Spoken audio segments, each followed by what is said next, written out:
और मैं आपका बहुत स्वागत करता हूं अपने YouTube चैनल मात्र छाया जीएस एकेडमी में।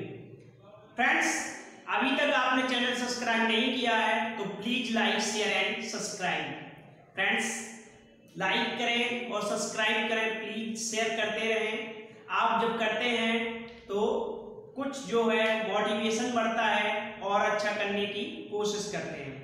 फ्रेंड्स, आज जो क्लास है बहुत इम्पोर्टेंट है और फ्रेंड्स 24 को जो पीसीएस लगा है, मेरा भी लगा है, तो उसके लिए बहुत इम्पोर्टेंट है। जो फ्रेंड्स कहीं ना कहीं एक आध नंबर इसमें जरूर पूछा जाता है जनगणना से। फ्रेंड्स, जनगणना देखेंगे हम, सीधे वन लाइनर देखेंगे और जो बहुत इम्पोर्टेंट होंगे वो भर देखेंगे। पूरी जनगणना पढ़ेंगे, बहुत सारा है और हम याद भी नहीं कर सकते वो डाटा को, और कहीं ना कहीं अब नई जनगणना होगी तो वो पुराना सब खत्म हो जाएगा। लेकिन हमको अपने क्वेश्चन सही करना है और बात उन्हीं से सीधे करना है जो बहुत महत्वपूर्ण हो।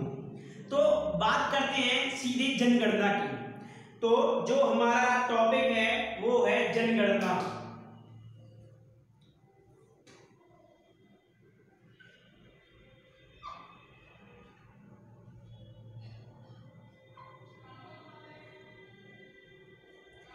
टॉपिक है जनगणना। अब जनगणना की बात करें कि ये जनगणना की शुरुआत कब हुई, तो ये जनगणना की जो शुरुआत है पहली बार हमारे भारत में 1872 में हुई। बात करें कि जनगणना की शुरुआत, इतिहास देखें हम पहले, इतिहास। अब जनगणना के इतिहास देखें तो बात करता है कि पहली बार कब हुई, तो पहली बार अगर जो मैं आपको बता दूं कि जनगणना की शुरुआत पहली बार हुई थी 1872 में। अब फ्रेंड्स, जब पहली बार जनगणना हुई तो पहली बार अब ये 1872 की बात है जब ये जनगणना हुई। अगर जो जनगणना हुई इसकी शुरुआत मानते हैं क्योंकि बीच में ब्रेक हुई, मतलब ये लगातार वाली नहीं थी, यहां से टूट गई थी, तो पहली बार हुई। अब बात करते हैं कि यहाँ पे कोई तो होगा जिसने जनगणना करवाई होगी, यहाँ वायसराय होगा जिसने जो जनगणना करवाई थी। कोई गवर्नर था, तो हाँ, अगर जो गवर्नर का नाम पूछता है कि पहली बार जनगणना किसने करवाई, तो जो यहाँ के गवर्नर थे, गवर्नर कहें या वायसराय कहें, कौन था अगर जो पूछता है तो वो थे लॉर्ड मियो। ये लॉर्ड मियो थे। अब मैं लॉर्ड मियो की बात थोड़ा सा करूं कि इनकी जो हत्या है पंजाब में हुई। लॉर्ड मियो की हत्या जो है पंजाब में हुई। अगर जो बात करें कि हत्या पंजाब में हत्या हो गई थी लॉर्ड मियो की। अब लॉर्ड मियो कॉलेज भी है, मुंबई में है, कलकत्ता में है। इनके नाम से कॉलेज भी है, मुंबई में है, कलकत्ता में। अब इनका कार्यकाल बात करें तो ये वाला कार्यकाल होगा। अब बात करते हैं कि ये तो शुरुआत हो गई।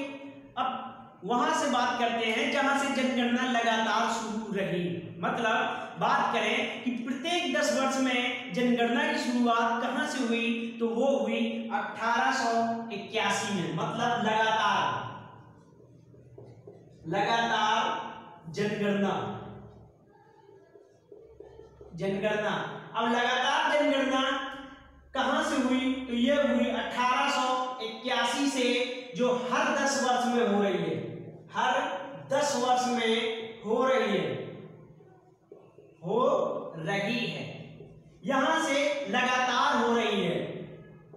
अब ये शुरुआत हुई थी और यहां से लगातार हो रही है, तो अब फिर से पूछेगा कि ये वाली जनगणना किसने करवाई।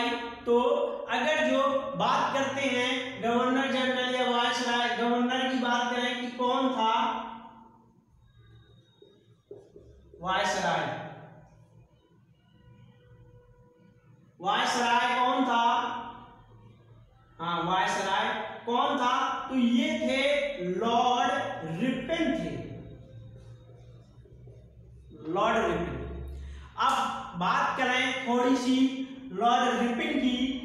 ये रिपन है, लॉर्ड रिपन।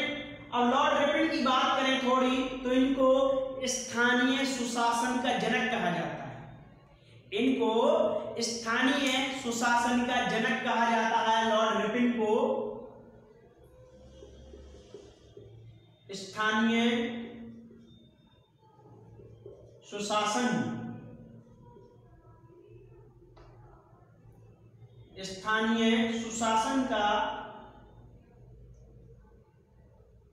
स्थानीय सुशासन का जनक कहा जाता है। और इन्हीं के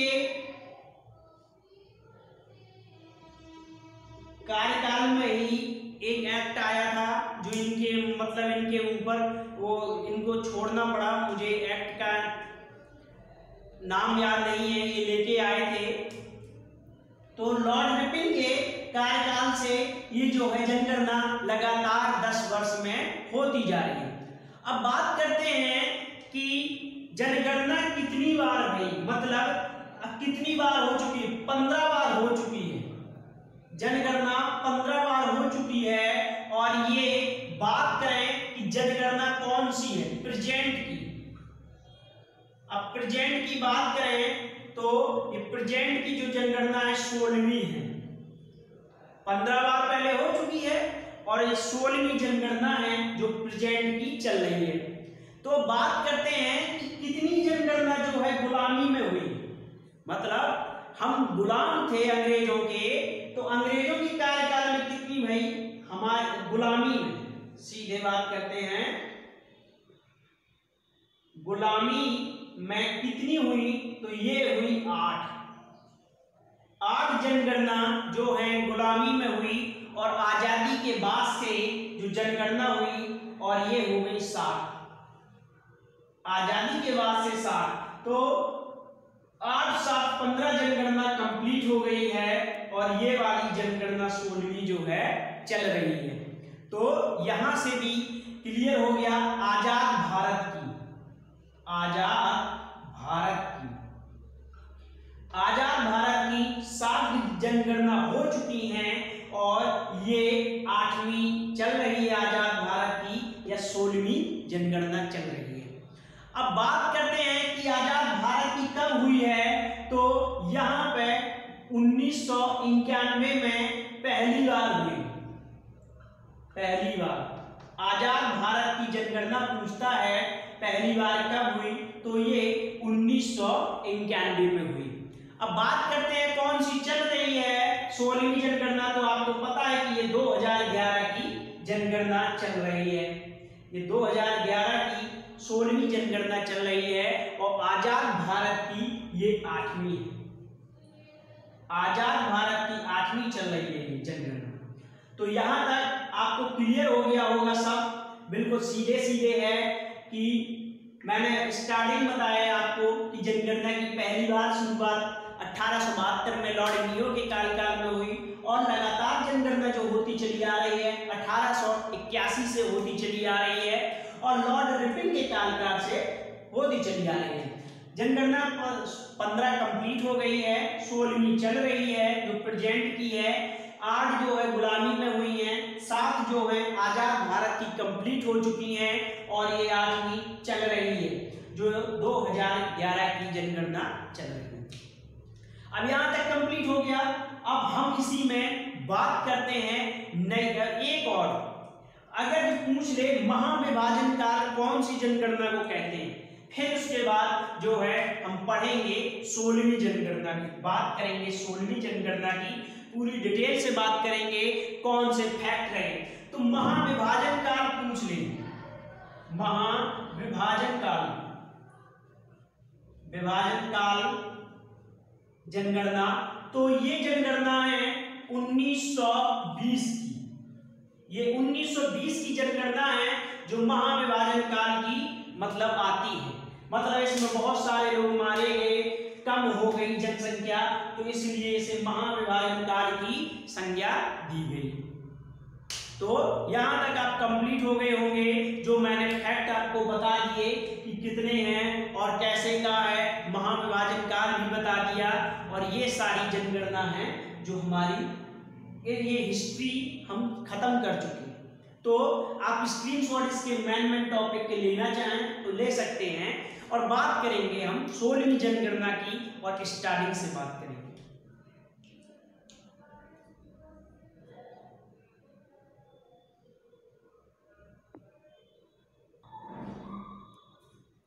आप स्क्रीनशॉट ले चुके होंगे।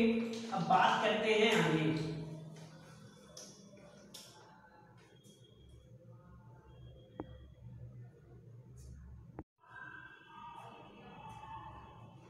अब बात करेंगे आगे। फ्रेंड्स, ये जो जनगणना थी मिस्टेक हो गई फ्रेंड्स, ये 15वीं है। मतलब बात करें अगर जो 15वीं 7वीं कंप्लीट हो जाती तो कहीं ना कहीं 70 साल हो जाते और अभी 75वां साल आज़ादी का चल रहा है। तो इसलिए फ्रेंड्स थोड़ी सी मिस्टेक हो गई, आप उसे सही कर लीजिए कि आज़ाद भारत की ये 15वीं जनगणना चल रही है तो सही हो जाएगा। मिस्टेक हो गई, सॉरी फ्रेंड्स। अब हम बात करते हैं कि सीधे आप जोड़ेंगे तो 77 साल 77 आ जाएगा और वो कहीं ना कहीं निकल आएगा। नहीं सॉरी फ्रेंड्स, 70 साल आ जाएगा तो ये जाके जोड़ेंगे तो 21 आ जाएगा। मतलब ये कंप्लीट होगी जब, तो 50 और 20 70 21 आएगा तो ये 15वीं कंप्लीट होगी, 16वीं होना है। तो फ्रेंड्स अब बात करते हैं कि इस जनगणना जो हुई थी इसका नारा क्या था। तो इसकी जो नारा था, नारा अगर तो कभी आपसे पूछ ले तो ये था अवर सिंस। ये इसका जो मैं बात कर रहा हूं नारा की, तो ये नारा था अवर सिंस अवर फ्यूचर। ये जो था इसका नारा था। जब ये जनगणना हो रही थी तो ये नारा बनाया गया था कि अवर सिंस अवर फ्यूचर। अगर जो हम इसकी बात करेंगे कि हिंदी में क्या है, तो ये हिंदी में है हमारी जनगणना हमारा भविष्य। ये जो था स्लोगन कहें या नारा कहें, ये जो था ये था। तो कभी पूछ ले तो ये हो जाएगा। यहां तक आप समझे। अब बात करते हैं ये जनगणना थी, ये जनगणना कौन सी थी, तो 2011 की फ्रेंड्स 15वीं जनगणना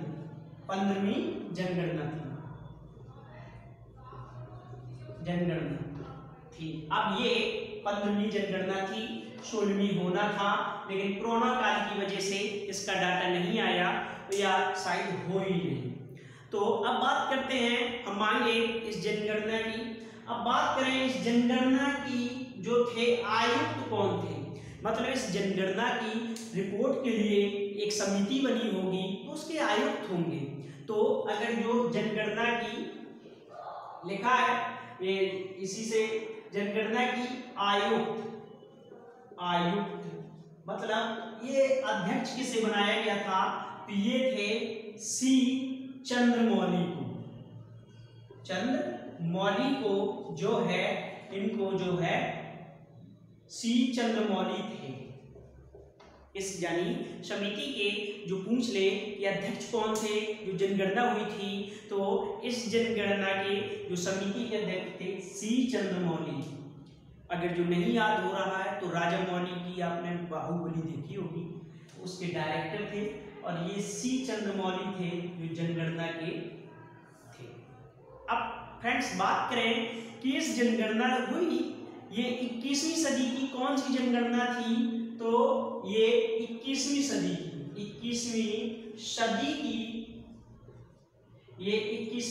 की फ्रेंड्स ये दूसरी जनगणना थी। ये 21वीं सदी की दूसरी जनगणना थी। अगर जो कोई पूछ ले कि ये 21वीं सदी की कौन सी जनगणना थी, तो ये 21वीं सदी की दूसरी जनगणना थी। तो ये भी इंपॉर्टेंट है कि कभी पूछ ले तो 21वीं सदी की दूसरी जनगणना थी। अब पहली कौन, तो 2001 हो जाएगी। अब बात करते हैं कि इसमें खर्चा कितना आया। जनगणना अगर जो हुई तो इसमें खर्चा कितना आया, तो इस जनगणना में जो खर्चा आया, जनगणना में प्रति व्यक्ति 18 रुपए का खर्चा आया। जनगणना हुई और उसमें रुपया लगा होगा, तो इसमें पर व्यक्ति 18 रुपए जो है खर्चा आया। तो ये भी आपको यहाँ से मतलब सारा डाटा मिल जाएगा वन लाइनर में, आप इसे याद करेंगे तो इससे बाहर मैं नहीं सोचता कि कोई UPSSC का एग्जाम आपसे पूछे। यहाँ तक हो गई। अब हम बात करते हैं कि मतलब जनसंख्या कितनी थी। जब ये जनगणना हुई तो उस समय पर जनगणना की जनसंख्या कितनी थी, तो वो थी 1 करोड़, सॉरी फ्रेंड्स 121 करोड़ जनसंख्या थी। 121 करोड़ 121 करोड़ 8,54,000, ये 8,54,500 की कुल संख्या। ये मतलब कुल संख्या अगर जो पूछ ले कितनी थी, तो ये इतनी थी 121 करोड़ 8,54,977 जो है ये जनगणना की कुल संख्या थी। अब इस जनगणना में पूछ ले कि मेल कितने थे, तो बात करते हैं मेल की, तो वो थे 62,32,000, सॉरी फ्रेंड्स 62 करोड़, ये करोड़ है 121 करोड़ है, तो 62 करोड़ 32,70,258 ये थे 62 करोड़। इनको आप करोड़ों में नहीं, सीधे जैसे मोबाइल नंबर याद करते हैं हम, इन डाटाओं को ऐसे याद किया करते हैं कि जैसे है बात करेंगे 121 0 85 85 49 77, ये मोबाइल नंबर की तरह ऐसे 62 32 62 32 84 719 84 719 ऐसे याद करते हैं। जैसे मोबाइल नंबर जब 10 डिजिट का याद हो जाता है तो ये भी हो जाएगा। ये थे, ये पुरुष थे, पुरुष। तो बात करते हैं महिला, ये पुरुष की संख्या थी, तो महिला की संख्या क्या थी, तो महिला की संख्या थी 58 करोड़ 75 लाख 58 करोड़ 75 लाख 84,100। ये फ्रेंड्स ये यहाँ थोड़ी डाटा गलत हो गया कि ये जो 84 है, ये 84,719 जो है ये फीमेल की थी। अब मैंने बताया कितना था, 58 करोड़ 75 लाख 58 करोड़ 75 लाख और 58 करोड़ 75 लाख 84,719 जो थी ये महिलाएं थी। और इनकी बात करें तो ये 62 करोड़ 32 लाख 70,258 थी, ये 258 थी। तो हम मोबाइल नंबर की तरह याद करेंगे 62 70 258, और इनकी बात याद करेंगे 58 75 84,719 हम ऐसे डाटा में याद करेंगे। अब बात करते हैं कि वृद्धि कितनी हुई। अब जनगणना हुई तो मतलब वृद्धि कितनी हुई, तो वार्षिक वृद्धि मतलब पर साल कितनी हुई, तो ये वार्षिक वृद्धि बात करते हैं। वार्षिक वृद्धि जो है 1.64% की वार्षिक वृद्धि हुई। मतलब एक वर्ष में कितनी जनसंख्या बढ़ी, तो ये ऐसी जनसंख्या की है जो वार्षिक वृद्धि है। अब 10 साल तक बढ़ी तो इसी 10 साल को अगर जो देखेंगे तो 16 पॉइंट कुछ आ जाए, 16 पॉइंट कुछ हो जाएगा। ये वार्षिक थी, मतलब एक साल की, ये एक साल की 1 ईयर्स, ये वार्षिक वृद्धि थी जो हो रही थी।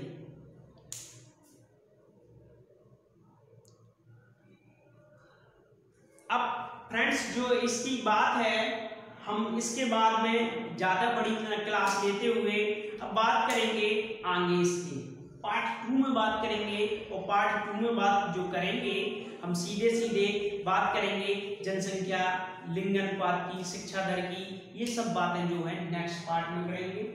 अभी यहाँ तक जो है पार्ट 1 में आप देख सकते हैं, जहाँ भी कमी हो कमेंट सेक्शन में कर सकते हैं और वहाँ पर आप जरूर ध्यान दीजिए, प्लीज मेरा रिक्वेस्ट है। और मैं सॉरी भी, जहाँ गलती होती है वहाँ पे सॉरी लिखने में कोई भी वो नहीं है, मैं सॉरी बोलता हूँ कि वहाँ पे मैंने 16 कर दिया, आप वहाँ पर जरूर 15 कर लें। और एक बार फिर से मैं बोलने दे रहा हूँ आपको सॉरी।